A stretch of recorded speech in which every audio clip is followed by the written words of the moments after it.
Hey world, I'm Jason. I'm Alan. I'm Deja. I'm Fox. I'm Kinsey. I'm Sal. And welcome to Labeless Black Box Virtual Theater.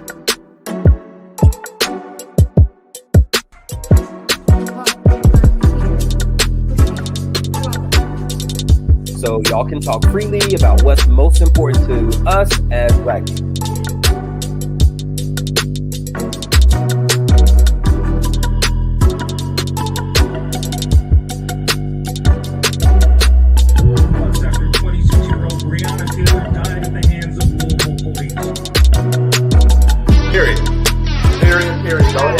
That cup. Now, while you're refilling that cup, I got a question for you.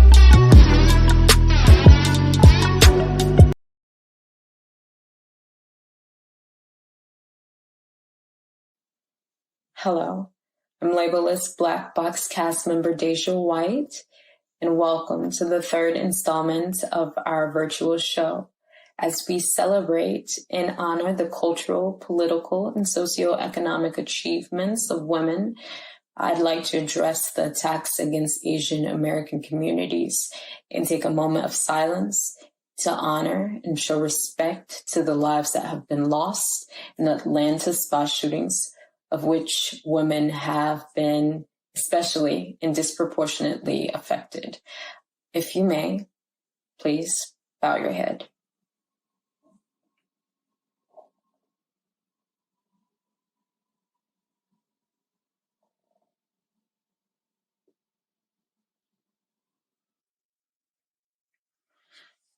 Thank you.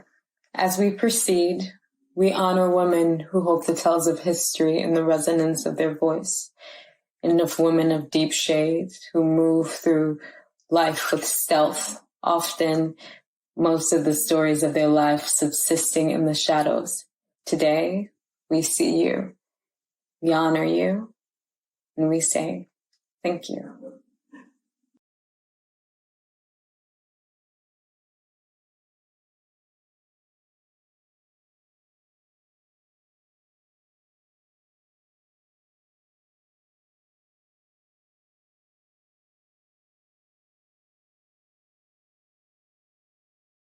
You're on the Labeless Black Box Network. Let's play. Today's contestants and fans at home, you've got two guesses to find out. Our contestants come to us live from across the country. Up first, we have Amaya from New Orleans. Everyone. Hey, Mama. Up next, we have Tim storming all the way from D.C., where he just quit his job as a tour guide at the nation's capital. It's really capital. great to be alive. I mean, here. All right, you've got 30 seconds to guess. Here's your clue. You treacherous bitch. You're a complete mess. It was my time to shine. New year, new me. My turn to change everything. And you took that away from me. I was leaving all the boxes behind, stepping up. Taking only what I needed with me into the future. Now I can't work anywhere. Amaya, Anymore. can you guess? I don't know. Can I get the video clue? Sure. Here's your video clue.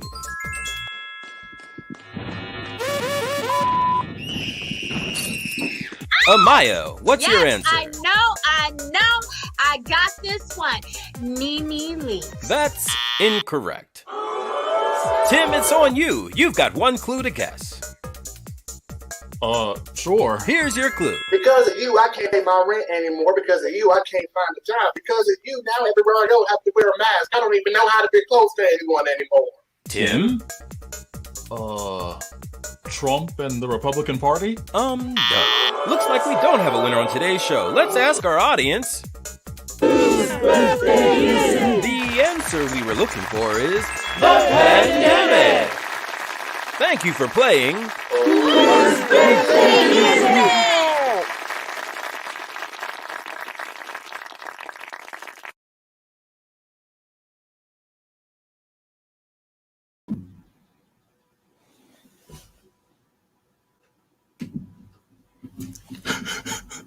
Hello.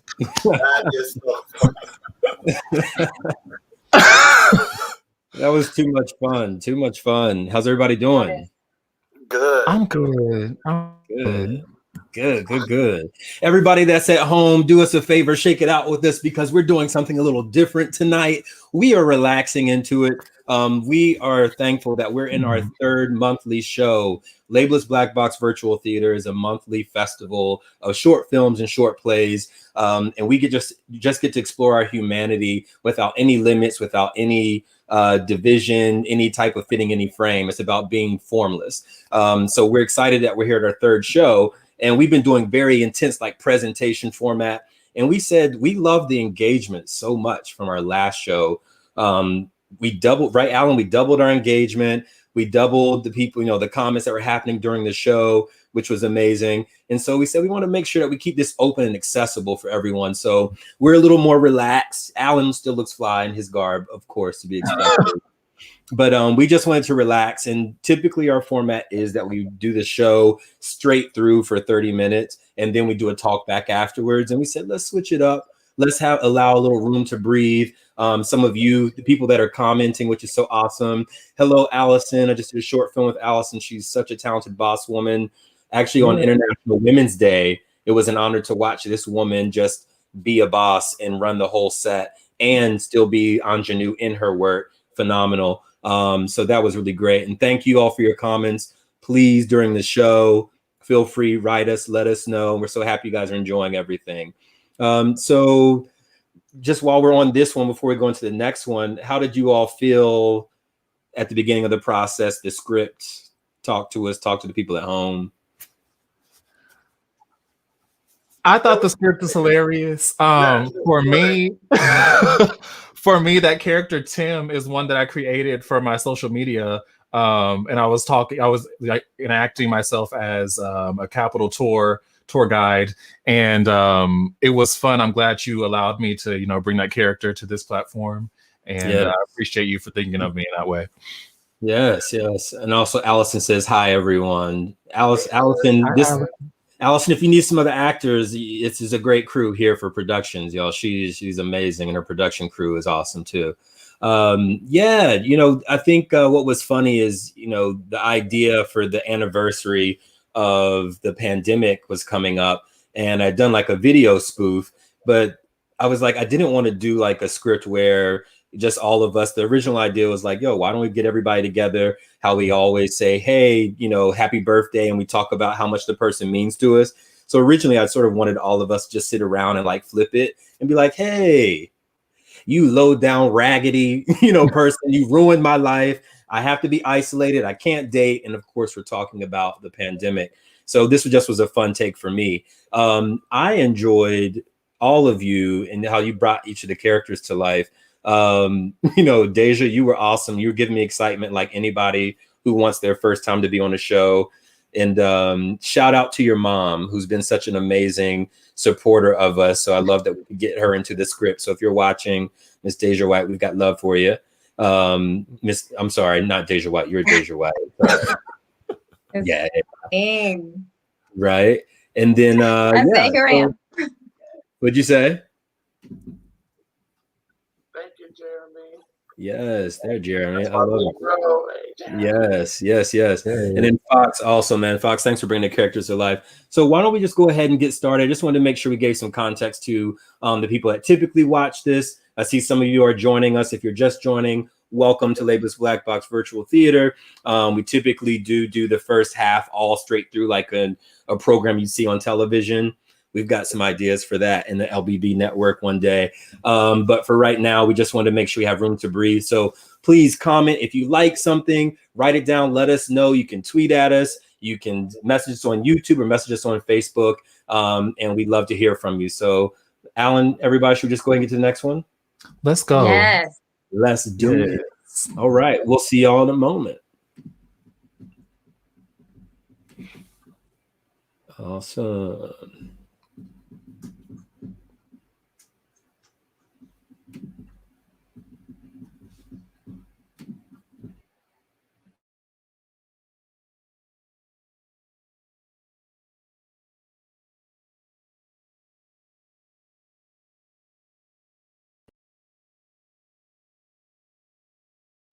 I just failed that chemistry test, y'all. We know. How you know? Well, you can always do what you did last semester with that one teacher where you gave them a little good. That was a one-time thing. Well, I mean, it worked. If So, it ain't broke, don't fix Y'all, it. I gotta tell you about this dream I told Mona last night, y'all. Oh, Oh Lord. Lord. I know this is gonna be good. What happened? All right, so I'm at the Bush, right? Bedford University Student Hall. Bush. That is a stupid ass name. For real. Niggas in the Yeah, bush. it is. Yes, it is a Bush. Now, niggas, listen. All right. So I wrote this at 5:29 a.m. So I'm at the Bush doing homework, and everything is real calm, right? Then out of nowhere, this fire comes, and like everything is on fire. The couch is on fire. The TV's on fire. Cafeteria on fire. The people are on fire. Everybody on fire, and I'm like, what is going on? And then this voice comes, and this voice is loud but silent. It's big but minute. And the voice says to me, tell them to touch the walls, and the fire will not harm them. So me and Mo, where is Mo, by the way? Y'all, okay, anyway, right. So me and Mo going around telling everyone to touch the wall. Y'all was there too, telling everybody, touch the wall. Everybody running around, burning, but smiling and screaming at the same time. And everybody was slowly burning to ash. So me and Mo going over, telling people, touch the wall, but nobody is believing us. Nobody is moving. And I'm like, me and Mo say to the voice again, like, how do we tell our people to touch?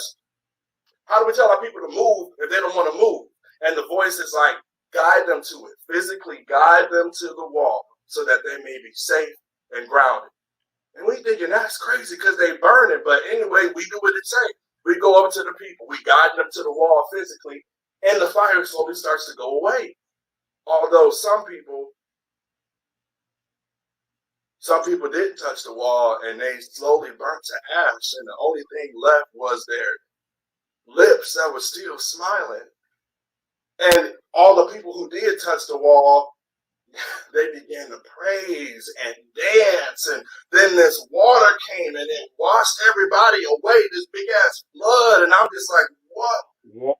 Water came, washed everybody away. Yes. What is wrong with you? Listen, love you dearly, but you're going to have to stop smoking and watching Game of Thrones before you go to bed. That's classic. Wait, let him finish. Because it's creeping me out. I don't want to hear about folks burning up and shit. Nigga, you know it's just a dream. It ain't gonna happen. How you know? I'm sitting here It's trying to tell you wild. No, it's not that wild, but it felt real. Well, they burning up and dancing and praising. They praising and burning. Praising and burning. It felt real, though. I'm just praising and burning and washed. What? Yo. Mo? Who is that? Is that? Yo. Mo, shit, what's wrong? The burning bush. What? Burn. Where's your clothes, girl? Yo, the burning bush. What you? Huh?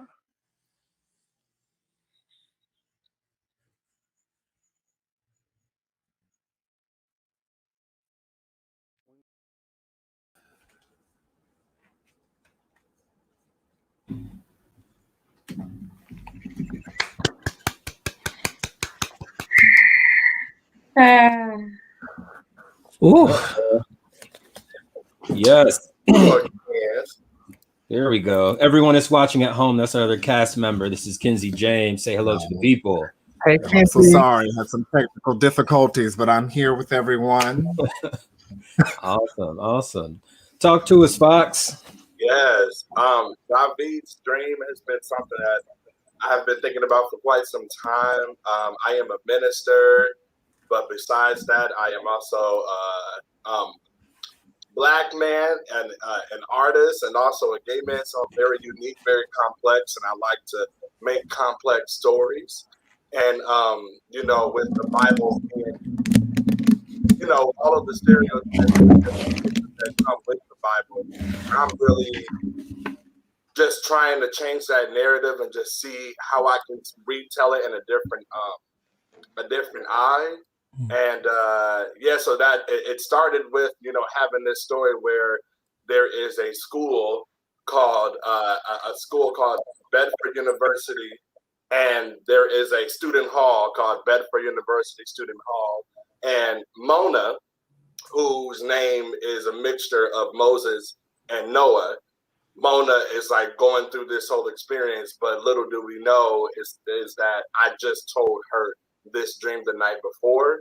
And I'm really into, as the world is becoming many, many things today of the young people, youngest generations, and the visions that we have, and how I believe we need to listen to people, and not anything can be too unrealistic for people. So I wanted to really bend how people saw the Bible, and just going off of David. David's name is a mixture between David and Daniel, who David was a king, Daniel was a king, but also seeing visions. Jude, who Kinsey played, coming from Judas, and then Aaron, which is actually in the Bible, Aaron, who is friends with Moses, and then Joshua. So yeah, I just wanted to bend reality.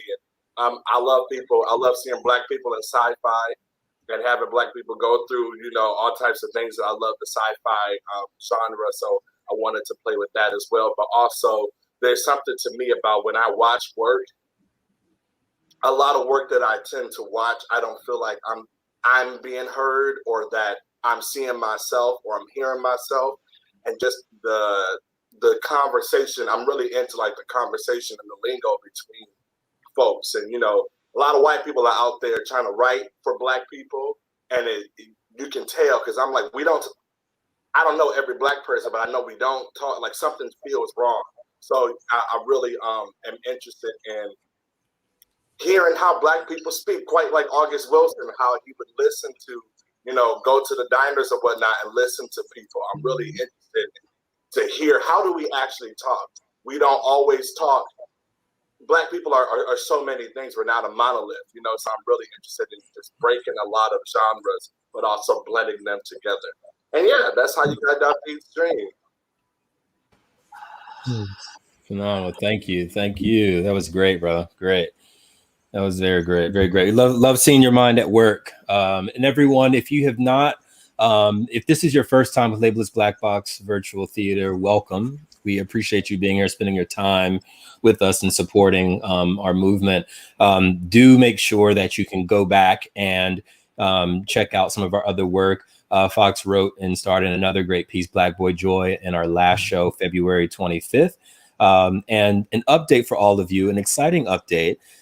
Please go to our website, which is simply labellessblackbox.com. That's LABELLESS, blackbox.com. We have some updates, and you'll be able to see everything. It almost looks like a subscription service. Maybe go check it out before there's actually a charge. And as a reminder, we are doing all of this work currently for free. However, we do appreciate your support and your donations. And when we wrap this, we'll show you our Venmo as well. If you would like to be a one-time donor, we would appreciate your support. Was there anyone else from the cast had anything in regards to David's dream? Thank you for bringing the biblical references into the group. Yes. I love to see it. Yes. I mean, especially given we're living in what some might say apocalyptic times, right? And times that are written in the Bible. Deja, thank you so much for being such a trooper and being so great. It looks like we had a lot of people that said, Deja was great. Loved the ending. Loved her support. And thank you, Natasha, for loving the breakdown as well. So why don't we turn cameras off, and we'll get into our next one. And Alan, I'm going to cue up our next title card for the Venmo. But while I'm doing that, if you want to get us ready for what will be next. And Everyone, also one last little reminder here. This is not our end of the show. Actually, this is this is really supposed to be our Venmo here. So we just ask that if you help us grow, if you like what you see, please send a Venmo. You can make a donation to us. You'll find us easily at Labeless. And that is, again, when you type that in slowly, LABELLESS. Again, we'd love for you to help us grow if you like what you see. We'd also like to thank everyone who has already made donations. We appreciate your support, and we hope that you continue to journey with us and see our growth. And we do ask that if you make a donation, we'd like to make it personal. Please do send your email when you make your donation. It's important to us because we appreciate your support. So we would love for you to get a direct message from us, and we'd be happy to add you to our newsletter as well. So let's get started.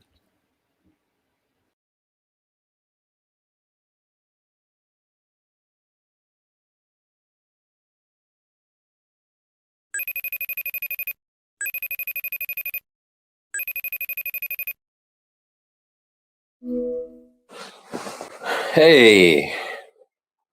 Hey, sexy. What you doing right now? Shit. What you got in mind? Well, that remote control gift you got me just came in, and I'm ready to use it. Oh, shit. Say less. Let me have real. Right.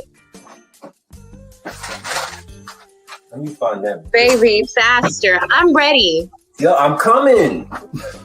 I'm coming. I wish I could say the same thing. Just give me 1 second, baby. It's loading right now. Oh, that's all right. My other nigga calling.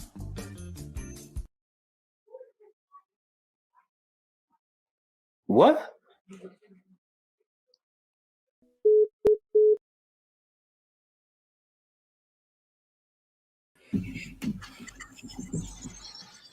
Wow. And that's how it be. This dysfunctional relationship.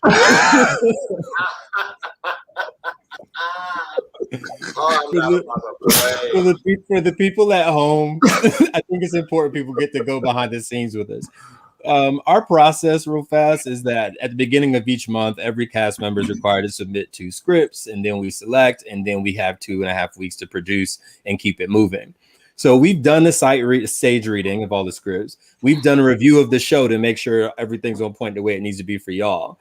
But we also allow a little wiggle room, and Alan definitely gave us a little surprise there. The music and the background is a new update for us. So well done, my friend. Well done. I wasn't ready.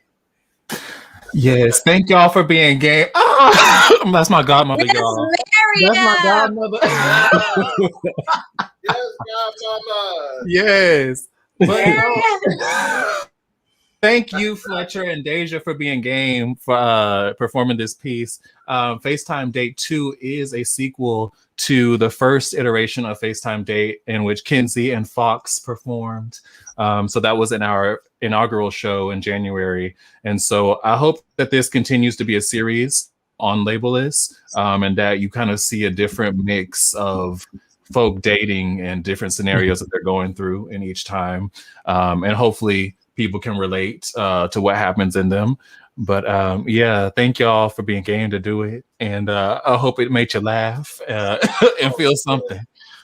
I love it. I think it really actually represents this instant gratification that I think we have when it comes in this particular moment or time in history.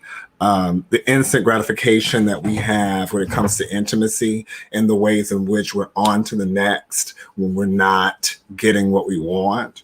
And so while it was funny, it definitely reminded me of why I'm trying not to be a fuckboy no more. Lord. Yeah, I didn't even know. Life for me ain't been no crystal stair. I found out I've been a fuckboy for about the last 10 years. But Yeah, like it just, I don't know. It's very, very interesting. And also I think one of the reasons why I think, I don't know, in this generation when it comes to relationships, I've seen that few people are even really interested. I've heard this about millennials in particular, are more focused on their career and more focused on establishing themselves financially. And so they're not particularly interested in that kind of intimacy. Um, and so you have situations like this. We headed for disaster. Yeah. I'd love to echo something that we've talked about before, specifically Alan, with your work, because especially with the first time date. For the people at home, the original idea for us, we were sort of scared because we were like, we have this idea to execute this virtual theater, and our struggle was like, how do we fill up 15 minutes? So we were like, everyone has to do a 1-minute piece, and we'll figure out how to fill up the space and bring in other guests and things like that. And what I love about this group and about our cast is that we're taking, I love that. Yes, come on, Keisha from Notre Dame. Yes, Keisha from Notre Dame. We got a shout out for you later. She says, reformation, we all can learn. Exactly. What I love about this cast is that the whole idea behind all of this is to take what we usually do anyways, is take what's the obstacle and turn it into the catalyst. Take the obstacle, turn it into the opportunity, take the challenge and turn that into practice and work for ourselves. So with the limitations of distance, Alan is in Texas, Deja is in New Orleans, Kinsey just got back from California, from LA, is back in New York with us.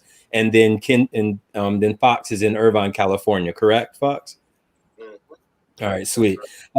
So with us being all over the place, there's a lot that we could say, oh, there's a challenge, to get the work done. We said, let that be the reason that we come together and make this happen. And so what I've been a fan of our cast member, Alan, is the wit in the writing, that he's finding a way to take us on a journey very quickly, given the circumstances, the backstory. It's clear, it's concise. And then you're being sent on a journey. And because it's done and put together so well, you're like, let's ride it. Let's ride. Wait, what? It's that kind of moment. And I love the wit and how clever each of our cast members are, and each of them are passionate. So I just love to call these things out as they come up. So thank you again for being you, Alan, and what each of you are bringing to our show. Thank you. Yeah. Cool. Well, I think it's good for us to keep it moving. However, I think right now would be a good reminder for everyone that we don't have an after show. Typically right now, we would be reminding you that it's a plug for our after show, our talk back. But we would love for you that after this, or even right now, while you're at home, while you have a quick break and we're talking, go to our facebook.com/labelistblackbox. You can go to our Twitter, tweet at us at twitter.com/labelistblack. They cut us off because of the characters. And the same thing for Instagram, labelistblackbox. Comment what you like. Send us some messages. We would love to hear from you. And we appreciate you engaging with us, and we want to keep growing together. So thank you for that. And then also, we're going to close as everybody cuts their cameras off. We're just going to walk through one other place where you can support us. Again, you can remember that you can go to our website, but also turn cams off, everyone, and then we will just bring everybody up to the Patreon as well, where you can support us. You can donate and pledge as a subscriber monthly. And as you do see, patreon.com/labelistblackbox, we're working on developing all of our behind the scenes exclusive takes on some of our meetings and interviews. We'll be doing some interviews with notable people around the industry, interviews with our team. If you like some of the skits and our writers, and you want to go behind the scenes to hear more, we do have a writers talk series, which is awesome, that Alan has started and created for us, which I think is a really great addition for us as well. And we have some other surprises. So please, we appreciate your support. Ongoing support is appreciated, as well as if you just like to be a one-time donor, then we certainly, again, do appreciate your support via Venmo as well. So thank you again for being here with us. We're going to go ahead and queue up our next slide and continue with the show.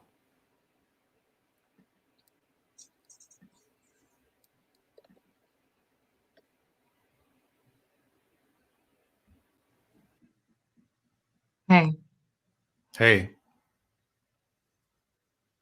girl, girl. you tried it. Hmm? You the one. Please. Don't start. Oh, okay. Well, We're doing this, you didn't know? huh? What? How was I? You always know. Right. And you? Me? Yeah. How so? Well, Oh, exactly. I'm sorry. Okay? Yeah. And you?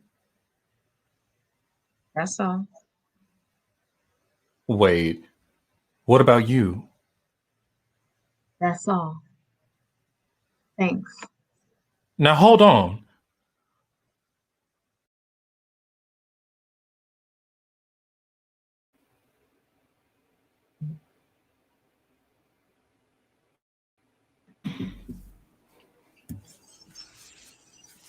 Yes, love to the crew. Love to the crew. Ooh. Uh-oh, where's my co-star? Co-star Deja, there she is. Yes, absolutely, absolutely. So I would love, before I even say anything, maybe to hear from Alan and Deja just on the process, because I think we did a few different takes, right?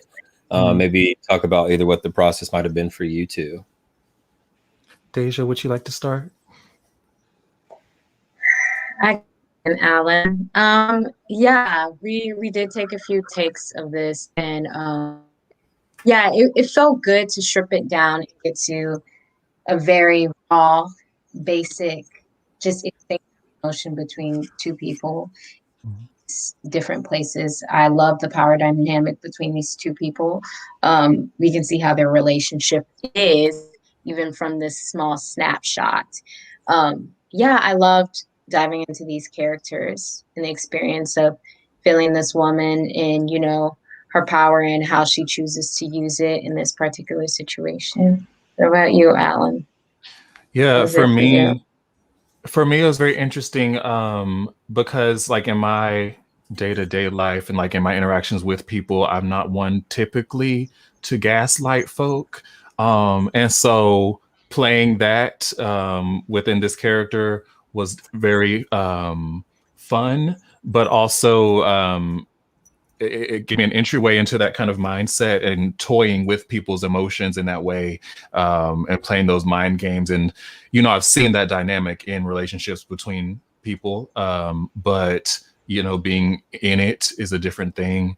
And I will say too, Jason's directing of this piece at first, I think we were both, Deja, approaching it kind of moving very freely and in kind of big gesture. And Jason definitely told us, pare it down and be as kind of still as possible and really hone in on kind of having this tennis match between the two characters in this scene. So I appreciated that. And it made it that much more, I think, poignant. So Yeah. Something Yes, that which was also definitely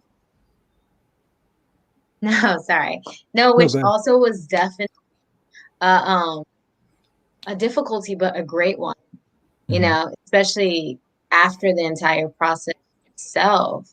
I loved it for the first time to just connect, and it portrayed such an intimate, circumstance between these two people, which I love. We all get to watch this unfold.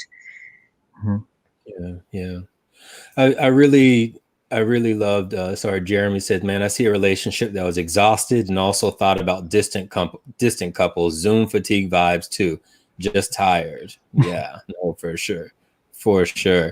And hey, Naya from Chicago. Yeah, what was interesting for me was for everyone at home, our cast, we got together one time before last month's show or after last month's show. And for almost 20 minutes, we kept going in conversation. We hadn't seen each other. We gave ourselves a little time after the last show by a few days. And we all got on and we just kept going in rounds of like, hey, you two, child, please. Oh, me, you? I know what you're saying. No, for real, though. Like, oh, I don't even understand. And I'm like, wow, how amazing are we as creatives? I mean, as a people, to be able to take control of the lexicon or the English language and flip it on its head, and we can communicate without communicating. But I was just imagining what someone outside of our conversation would be doing, because if it was me, I'd be like, I don't know what is happening. And that sort of was inspiration for this, and just thinking about, the relationships and how we can get a lot across. Basically less is more with few words. And the original idea too was like, it would be cool to take this piece, and maybe I'll put it somewhere as an exhibit or something, but get like 5 different couples from different backgrounds, different creeds, different religions, different sexuality, different anything, and have them read the same words and see how it transforms for the audience, and also see how it transforms for the actors. I really had a great time. It was really hard because I really just wanted to have the whole cast, but I was like, we don't have that much time to do each scenario. But with the two of you, because you really got in there and just sort of let go and explored and played, it was fun to just get to build. And you took me somewhere else where I started seeing a whole bunch of other characters, a whole bunch of other scenarios, even transporting to other places, seeing the two of you. So, bravo to you, Alan. I felt like Alan was a great, supporting space and actor by holding his own and being open to being, narcissistic or gaslighting or, being controlling. Which also this reminds me of this play. I feel like is timely for, what is the Jackson guy? Because I'm afraid I don't know his name. I'm sorry. What is the guy who gives relationship dating advice? If anyone at home, he just admitted that he was cheating. If you're at home and you know the name, please comment so we can have his name right. But I think last name is Jackson. What is it? Derek. Yeah.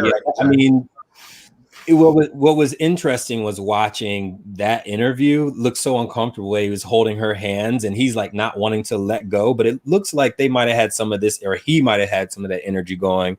And I was like, wow, that's what made me excited. Thank you, Naya. She said Derek Jackson. That's right. I love our community. Deja, we went even deeper into that stillness, because she, she's clearly here to get something. Mm-hmm. And it's very clear that she's going to get it. And it's always powerful. I think we all know, we can all, I think, agree it's Women's Month. Women know how to get exactly what they want and what they need, especially if you've done wrong. If they need you to see it, they need you to get it, they're going to get it out of you. And they might be pretty clever in the way that they go about it, but that's for sure. So thank you both so much. I appreciate it. I had a great time working with you all on that. Anyone else? Were there any snaps? Jeremy got me laughing. That dude, a stage 4 clinger. Yeah, literally. Who's Jeremy? Who knows Jeremy? That's my big bro. My big bro. That's what's up. Hey, Jeremy. Hey, Naya. Hey, y'all. Hey. All right, Alan, should we keep going, brother?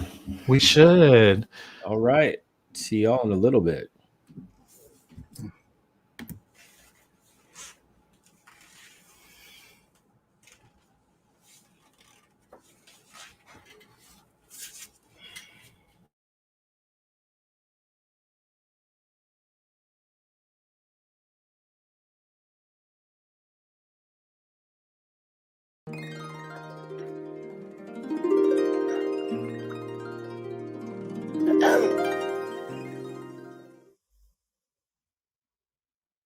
How much woman you think take to know you can't satisfy a man? So he could say yes. Vera, a woman. That's what you say. But you never believed. Oh, you never showed me all those places where you were, man. Then you went to Pearl Brown. And you showed her.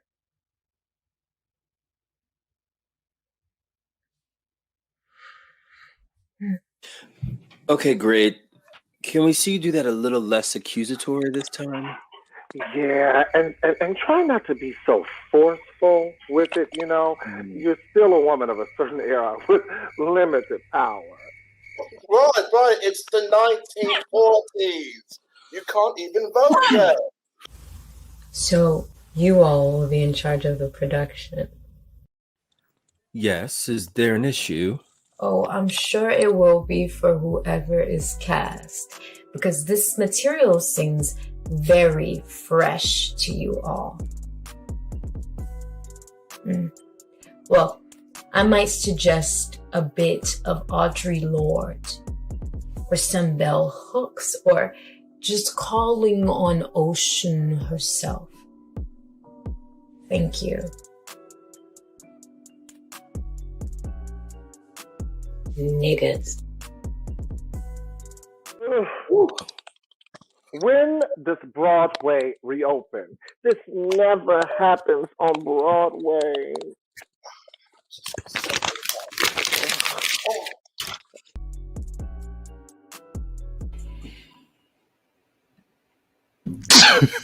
Fox is ready. It's Fox with the towel for me.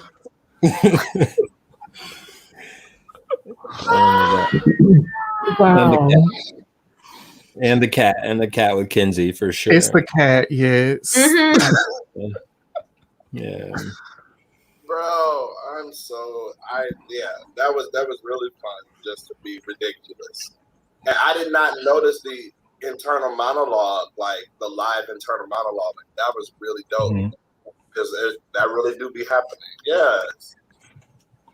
Yeah, I wrote this just in thinking about kind of the stories that I've heard from the women actresses in my life and kind of their situations they've been through in audition rooms, in rehearsal spaces, and just kind of tried to channel that.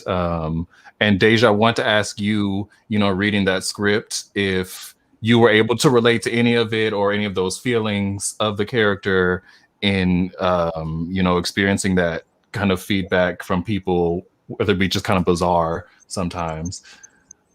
Quite honestly, yes. I think much too often women get put in rooms with these men who are judging female characters, especially in a space where there's not a seat at the table for any female creatives, which is very interesting to me. I think one thing that did add an extra layer to that is I don't know how often I see a collection of Black faces also in, which is another layer of it that we don't see as well.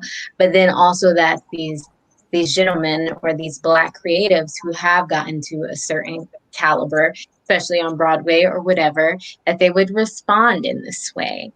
And I think it says something also about the nature of class as well as, representation and all of the above. Yes, I thought it was well written. Yeah, thank you. I'm wondering, Fox and Kinsey, you two that live in New York, you've auditioned in spaces like this, and I'm wondering if you've encountered stories like this, or kind of, can you explain what those spaces look like and how they feel for you? Oh, the first thing that comes to mind is the time I was up for Lion King, and I was auditioning to be one of the hyenas. And the casting director, that is the long-standing casting director for this production, went on to tell me that, these cats are from the hood, they're from the streets. And then he goes on to tell me how they talk. And I just was taken aback. First of all, because I was like, well, I grew up hood adjacent, and I don't remember the niggas talking like that. The audacity that you would try to tell me how folk from the hood talk.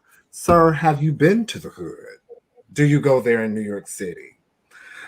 Maybe if you're trying to peddle Black Peen.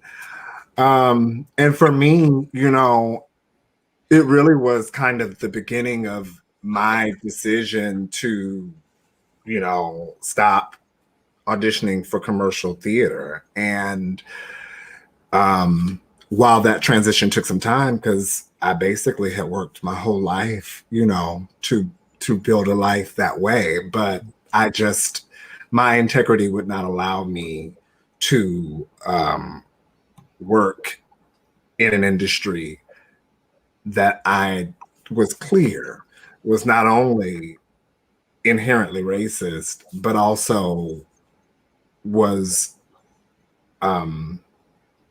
really disrespectful with the Black experience in general. So yes, it happens. And that was what, 2005, I think. And it still happens today. You know, I think what's interesting with the piece is that, you know, there are few women like the character in the piece who would speak out immediately in that moment. You know, the pandemic, along with George Floyd, we saw the theater community speak out, you know, and you call me a pessimist, you know, but I listened to the conversations and I just said, y'all are talking. You all are going to go back into those rehearsal rooms, into those audition rooms when it is all said and done, and you're going to abide by that culture because theater is inherently racist, you know, just as an institution. It is, you know, founded on its lack of diversity and its rooting in a European aesthetic that just ignores all other cultures, and it continues to do so. Yeah.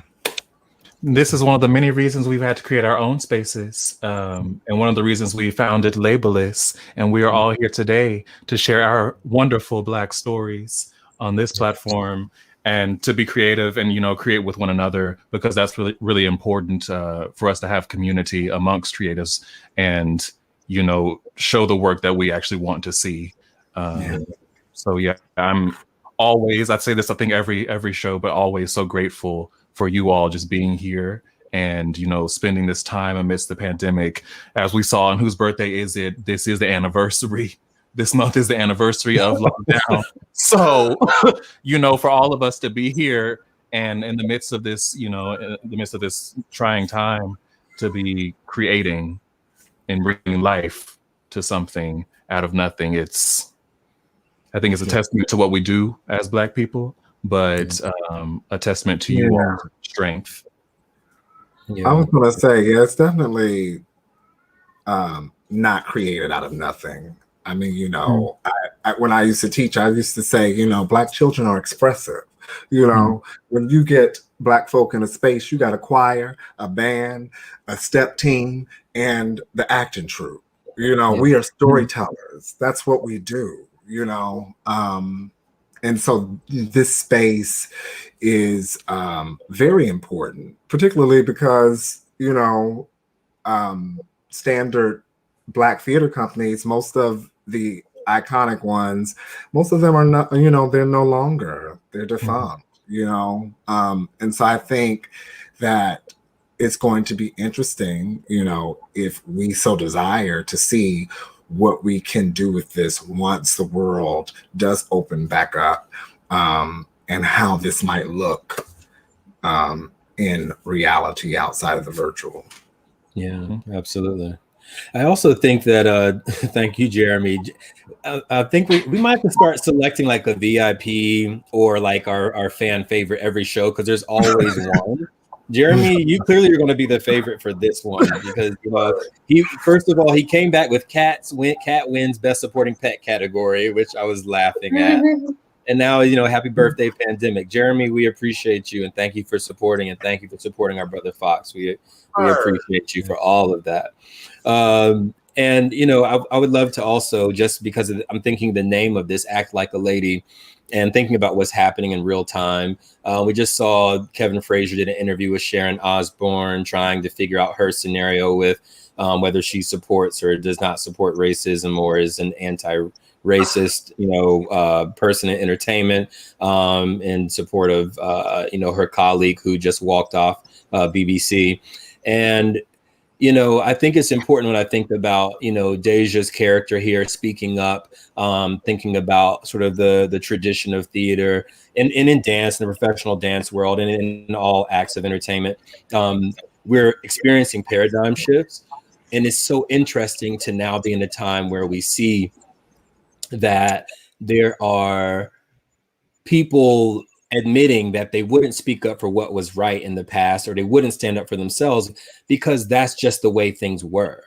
Like, there's no other way to look at it, but that's just the way things were. So it is exciting. And I'm grateful we're in a time where people are speaking up, but it also speaks to, as we're in Women's Month as well, is like, listen to women, trust women when they speak up, that women have perspectives that obviously have not been at the forefront in the past. And so I think this is a great timely piece for that reason as well, Alan, as you've highlighted, for us to really, listen and look to women for leadership. We're seeing all the excellent examples of what they can do and what they've been doing, whether it's been highlighted or not. Stacey Abrams flipping Georgia, Madam Vice President Kamala Harris, and so many women who have been doing so much locally, seen, unseen. Those of you that are watching us, that are supporting us, just a moment to say thank you. And again, thank you, Alan, for this piece. So thank you, brother. Thank you.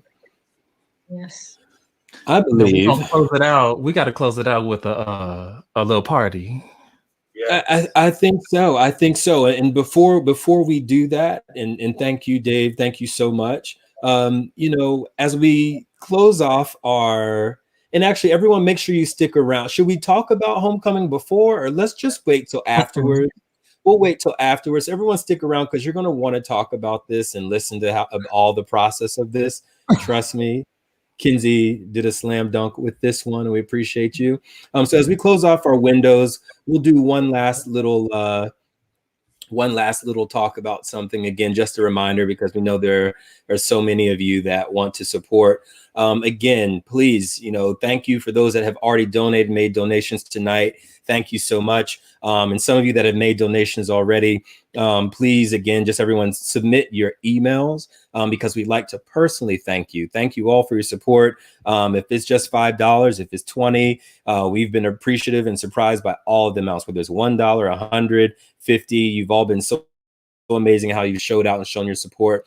Just so you know that goes to our technology costs, our ongoing technology costs. We're trying to build ourselves and boost our quality. That's lights, microphones, webcams, new ways to do the technology, graphic design, our website maintenance, all of that.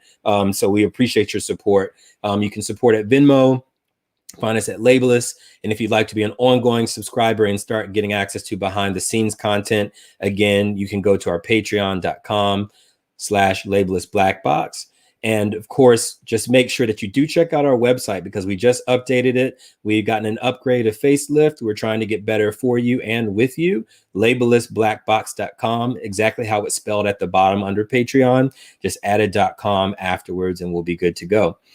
So without further ado, thank you all again for supporting us. As LBB has celebrated Women's History Month, we present to you our last scene for the night, Homecoming.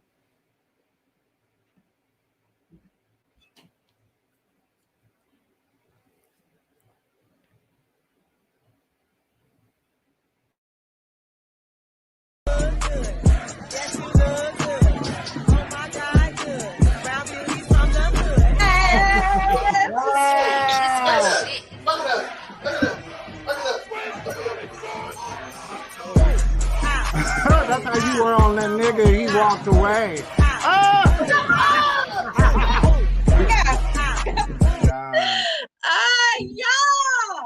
I know. Homecoming was popping. Niggas ain't shit, and I want every single one.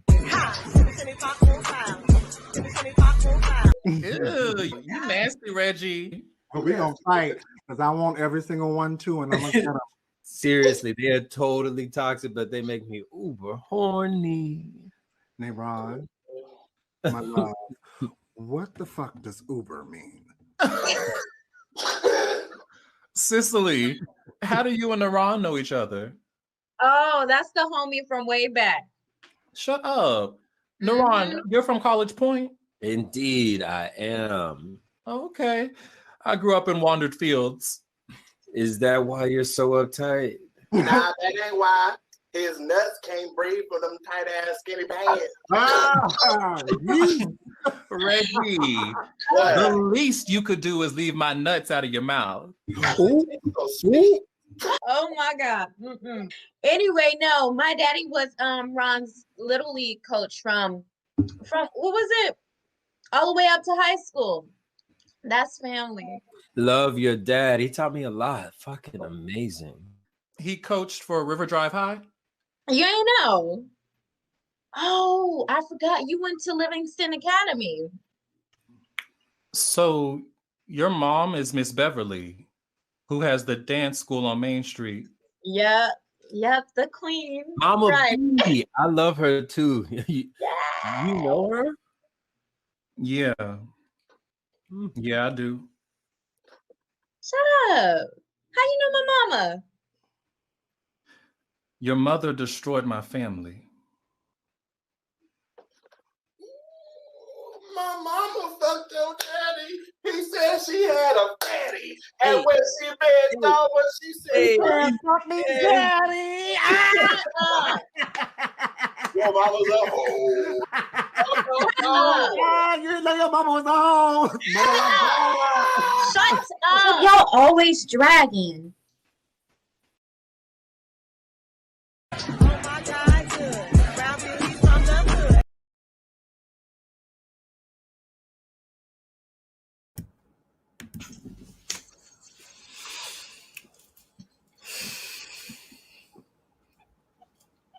Brown beauties from the hood.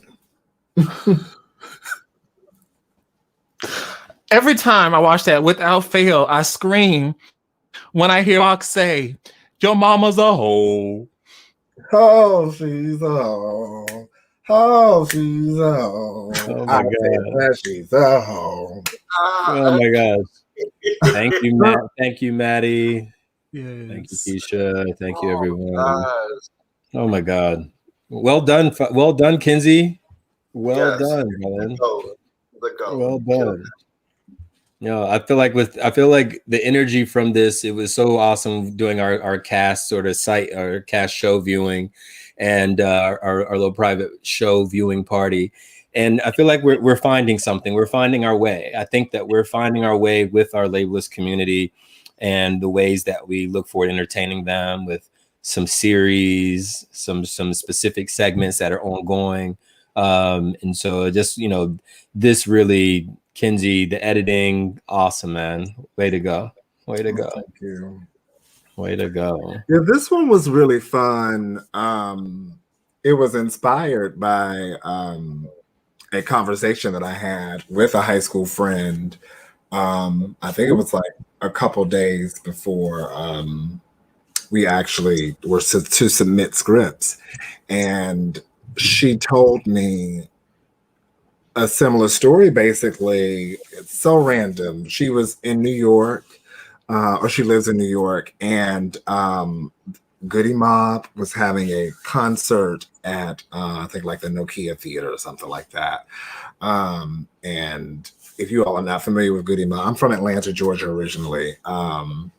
And Goody Mob is, a crew that was linked close to Outkast, just a, I guess an iconic group for Atlantans and ATLians. And so randomly at this concert, she and another high school friend of ours, Alexis, they ran into some high school friends that were visiting New York. But they happened to be in Atlanta. And so, they all hung out with Goody Mob after the show. And basically, she learns through conversation that one of the other individuals was their mother was sleeping with Nicole's father. And I said, "You're kidding." Like, you know, like it was just unbelievable. And so I was just like, I immediately thought about LBB, and our mission to tell Black stories. And I was just like, this is just too good. You can't make it. And then the little rap at the end was something me and my homegirl made up after I woke up, hungover, and lit. I love it. Mm-hmm. I love it. I love look at God creating work through this channel. Listen, I find that so interesting, and yet that it's so poignant as well. I'm actually literally getting text messages from people. Kevin from Santa Fe just said homecoming ! LOL. We're growing, y'all, and that excites me. The text, the people who are like, hey, I'm sending to friends, and thanks, Dave, for sending the photo of it on your big screen. We appreciate you. Oh, he just commented. There we go. Tell all the stories. Loved it all tonight. Thank you. And thank you, Dave, and your friends for supporting. And yes, to Jeremy. I just reacted like that too to Kinsey too. He's like, I said, you're kidding. Kinsey, we love you not only for your gifts, but the gift and prestige of shade that you're able to deliver. Like a hot knife through butter. Like it just, there's nothing better. And it's awesome. But the point that you brought up, I think is what excites me the most is like, we've experienced how radical, phenomenal, powerful, and healing it is that in the chaos and this pandemic and everything being crazy and array outside of us, to come together and create a space together where we simply are creating stories. We're sharing truths. We're sharing what we've seen and how we see the world and what we'd like to say to the world. And we're sharing it together. And you said this earlier too about who we are as a people, as storytellers. And we've known that since we were kids, when we learned about Aesop's fables and learning about African proverbs and storytelling and oral tradition and what the DNA of that is. It's so interesting that we have come together to do that now, and what we receive from it. That when the chaos at the Capitol was happening, and it's like, is America done for completely because the values and everything is out the window?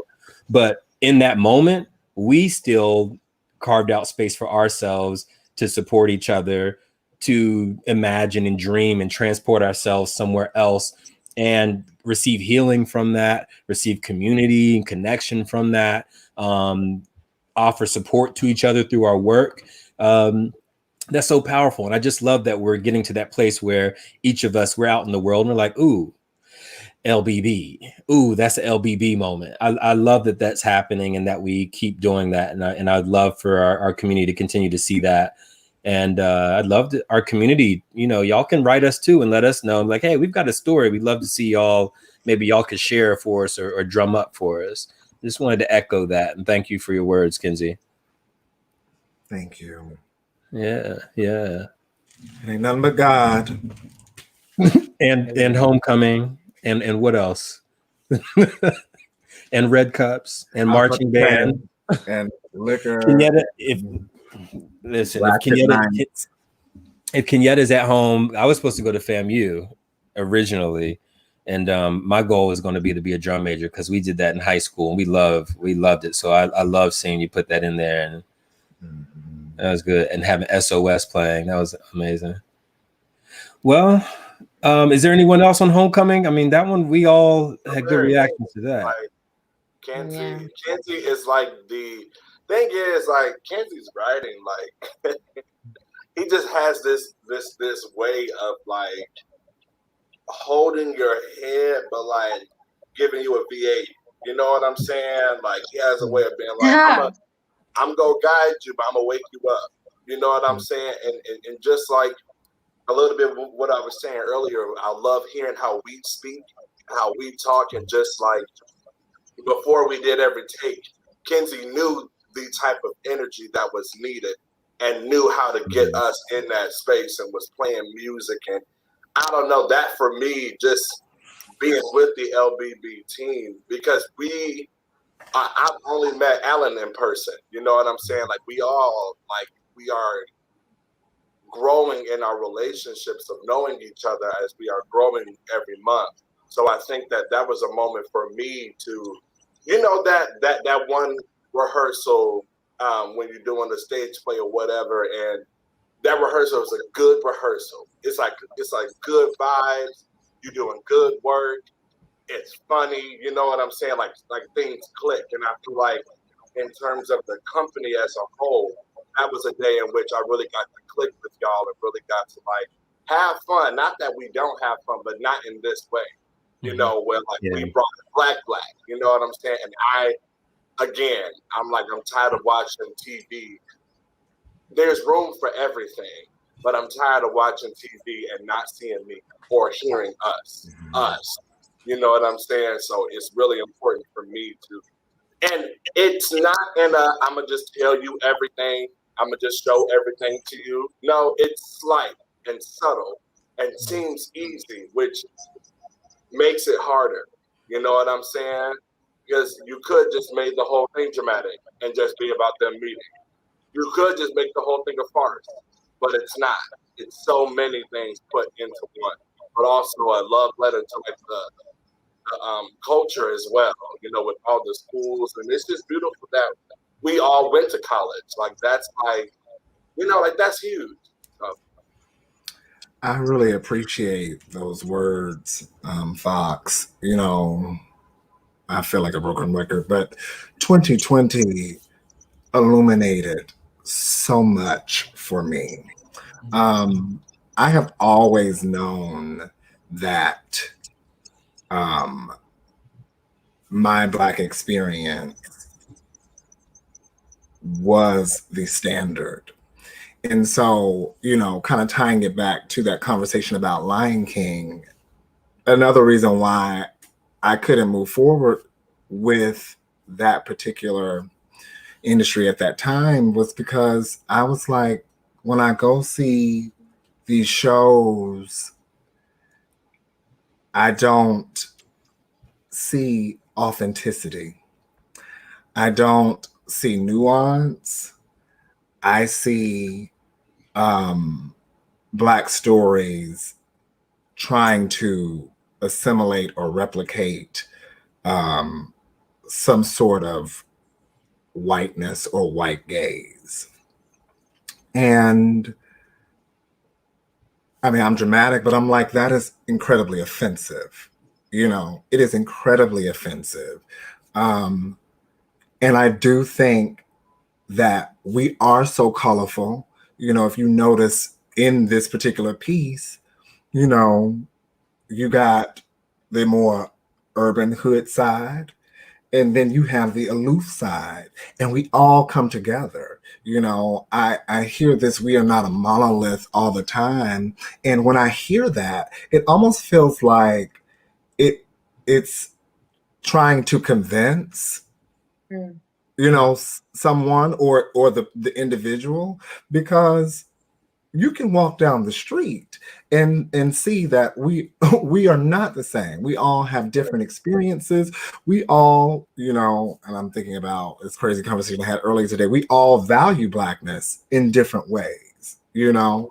And so I think that, you know, last year I made a decision that I would do more writing and that I would do my best to capture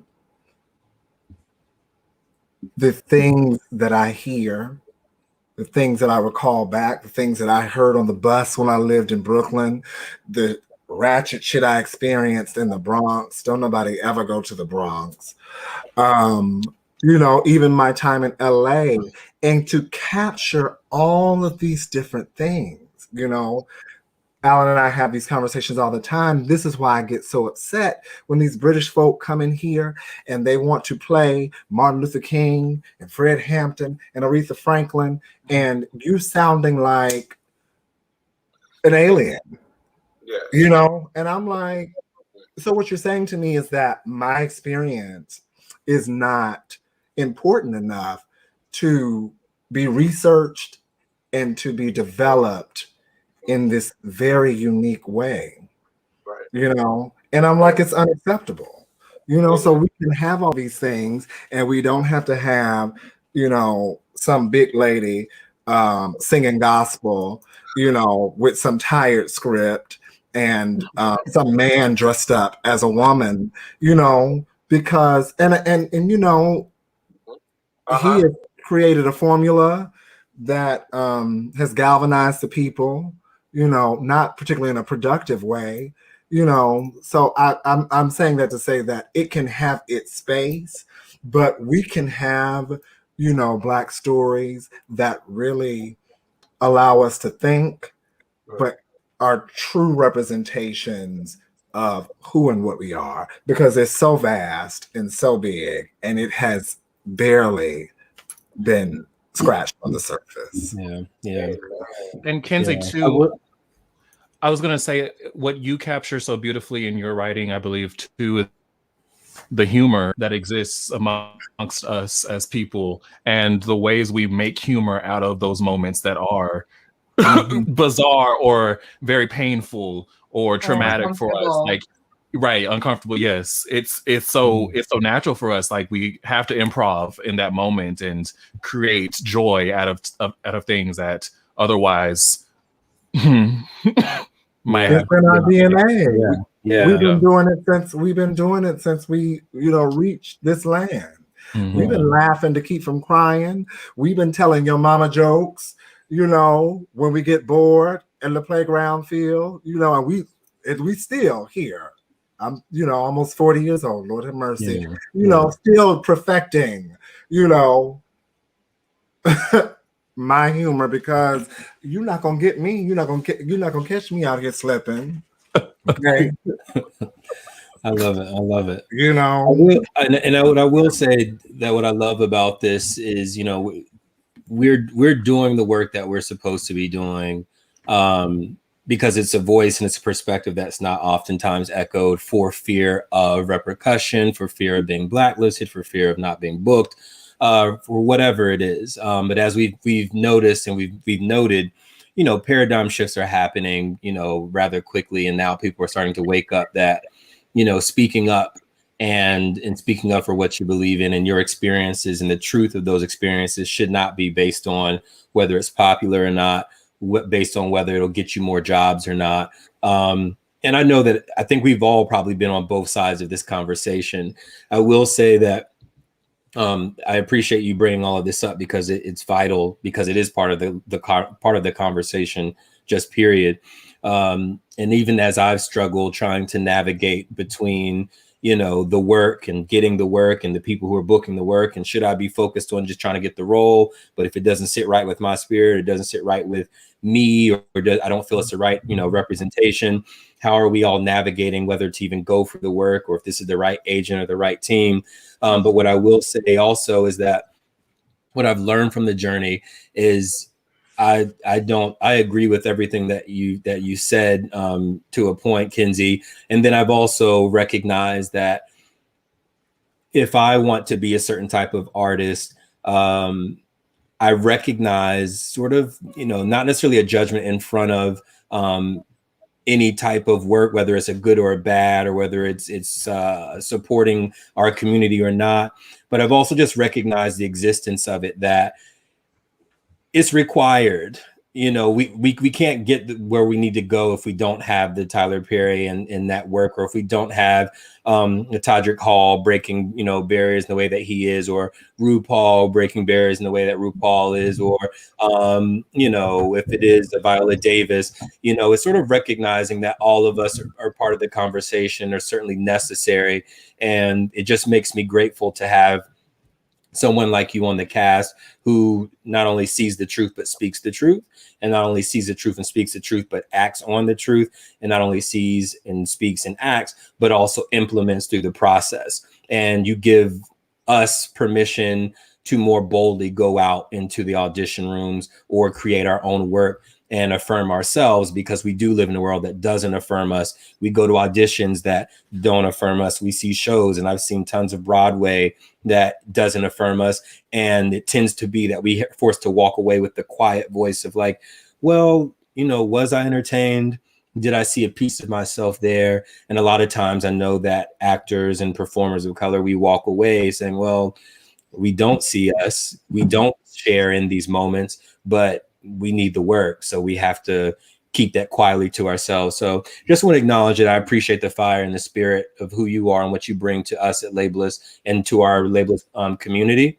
And also acknowledging thanks for, you know, everyone who's out there doing their thing.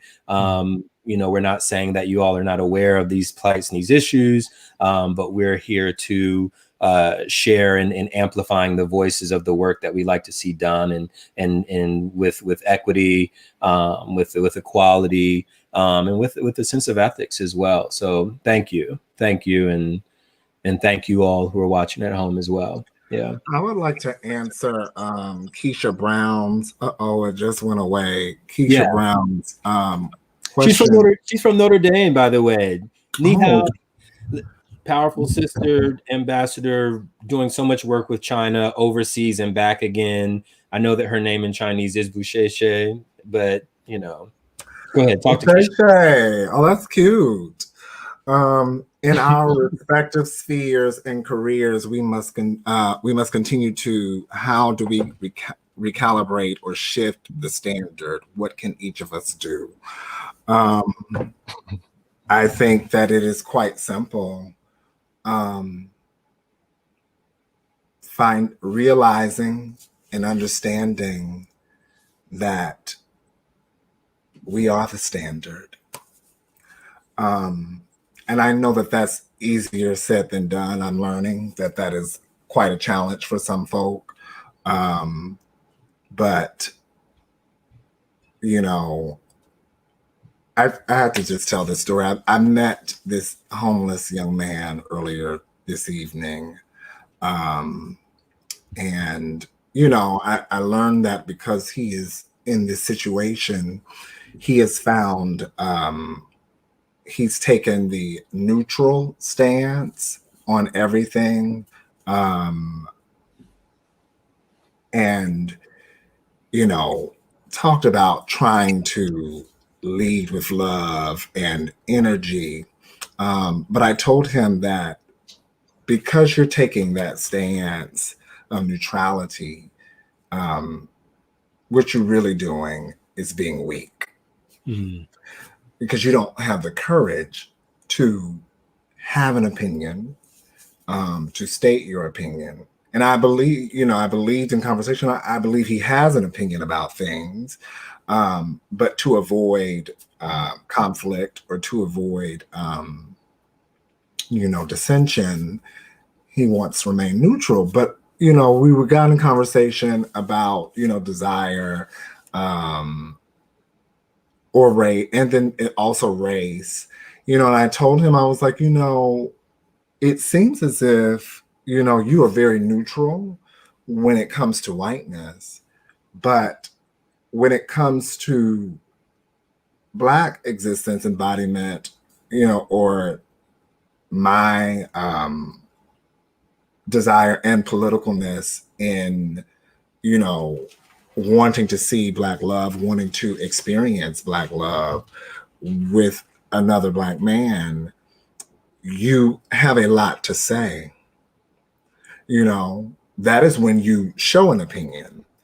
That was so odd to me. And he could not understand that he was doing that, you know. And so for him, you know, it was very clear that Blackness was not a standard, or the love of Blackness was not fathomable for him, because all he could hear was when I, you know, would say, you know, I was like, Black men are one of God's, you know, greatest creations, you know. Then it was so much to say, and I was like, I didn't say that anybody else wasn't beautiful, or I didn't say that, you know, their experience isn't beautiful. But I can acknowledge, when you acknowledge that you are open to the rainbow, I didn't say anything. That is your choice. That is your that's great, you know. And so that is just an example of the ways in which we inadvertently want to cast our experience to the side, but we are the standard, you know. Our gaze is the gaze, you know. I think that we have to kind of get rid of the hierarchy because I think that it subconsciously exists. And I think that, you know, white folk have that hierarchy too, just because the world has given it to them. You know, there's a hubris that, you know, takes place, and rightfully so. You have this platform, but for me,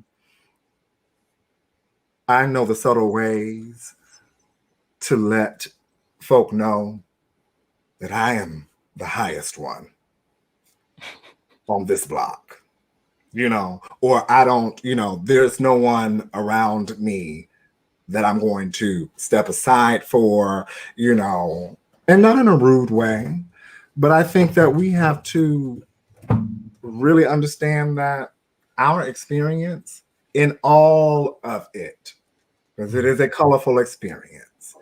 And, you know,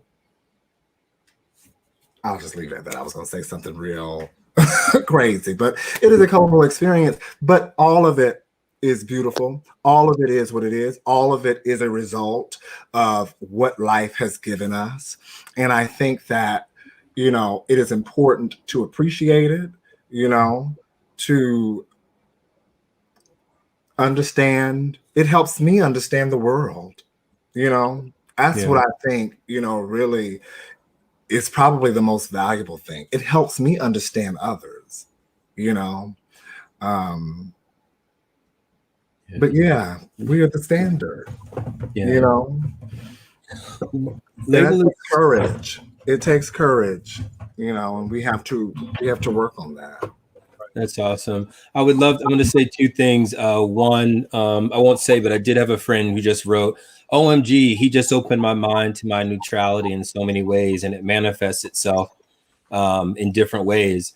You know, so I think that you know, that was a, you know, sort of a nice thing that I think it connects to the great example that Kinsey just provided, Keisha.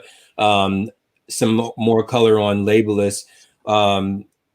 We started having some of our conversations on Clubhouse, and the way that we titled it was, you know, today's Renaissance, you know, today's Black Renaissance.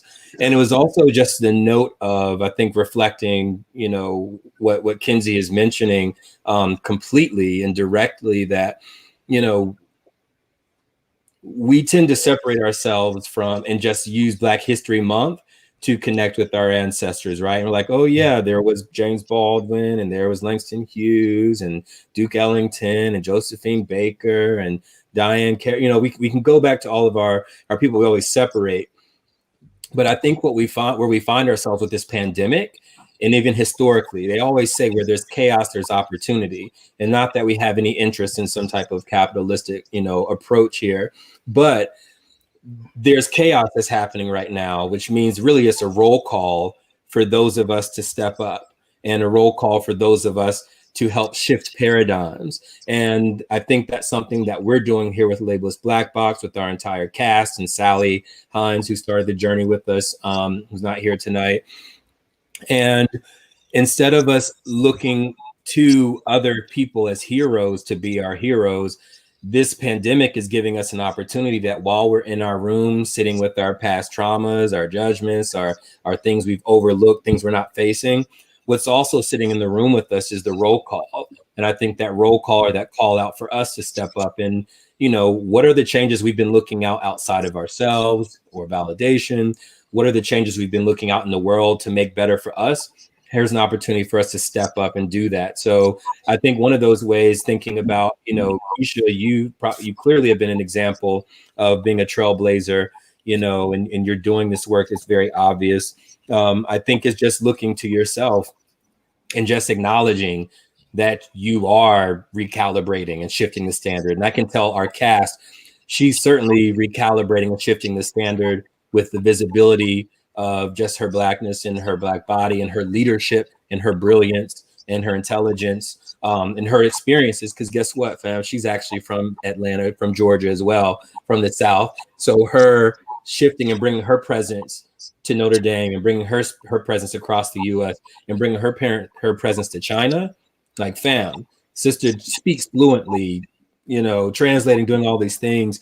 And I think that's something that we probably hope that we reflect to each of you at home, is that the time for looking for who will spark or be the catalyst for change and shifting is you. So don't look outside yourself, be it today. And, you know, thank you, Kinsey, for that, because that's the challenge for each of us. How can we be more bold? How can we be more radical? How can we be more honest? How can we be more authentic?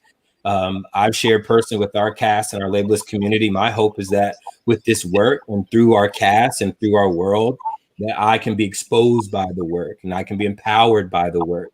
And so that's what's beautiful about our spectrum of our cast too, is that, you know, for me, I'll speak for myself, I get to be the student, because all of us have different experiences. Even in our Blackness, we have different experiences and a lot very similar as well, but still a chance to grow. So thank you, Keisha, for that question. And thank you, Kinsey, for that great perspective.